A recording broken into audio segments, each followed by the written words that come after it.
গেল সপ্তাহে পশ্চিমবঙ্গ রাজ্য পুলিশের কাছে পাঠানো এক সরকারি নির্দেশে বলা হয়েছে, কথিত বাংলাদেশি ও রোহিঙ্গাদের তাদের নিজ দেশে ফেরত পাঠানো সংক্রান্ত যে নির্দেশ কেন্দ্রীয় স্বরাষ্ট্র মন্ত্রণালয় দিয়েছে, সেটি মেনে প্রতিটি জেলায় হোল্ডিং সেন্টার বা আটক শিবির তৈরি করতে হবে।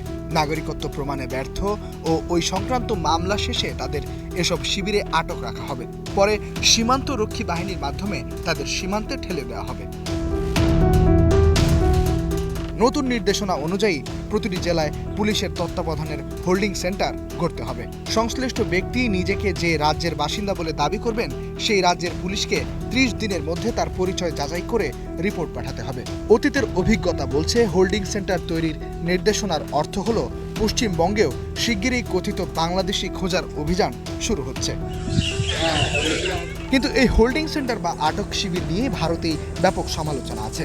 গত বছর গুজরাট, মহারাষ্ট্র, হরিয়ানা, দিল্লি, উড়িষ্যা সহ বিভিন্ন রাজ্যে কয়েক হাজার মানুষকে আটক করা হয়, যাদের অনেকেই ছিলেন নারী ও শিশু। মূলত বাংলায় কথা বলা ও ধর্মীয় পরিচয়ের কারণে তারা আটক হন। আটকের পর প্রাথমিকভাবে তাদের পরিচয় যাচাই করে পুলিশ। এই যাচাইয়ে অনেক সময় 6-7 দিন বা তারও বেশি সময় লাগে। এই পুরো সময় আটক হওয়া ব্যক্তিদের শিবিরের বাইরে যেতে দেওয়া হয় না। কেড়ে নেওয়া হয় মোবাইল ফোন, থাকে পুলিশ প্রহরা।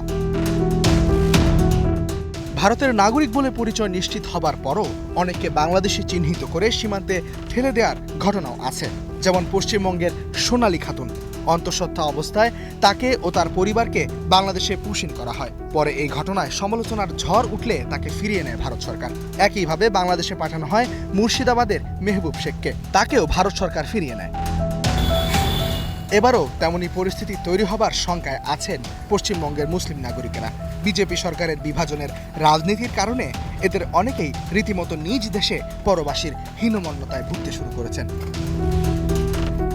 ইস্তেহাদুল Mahmud, star news.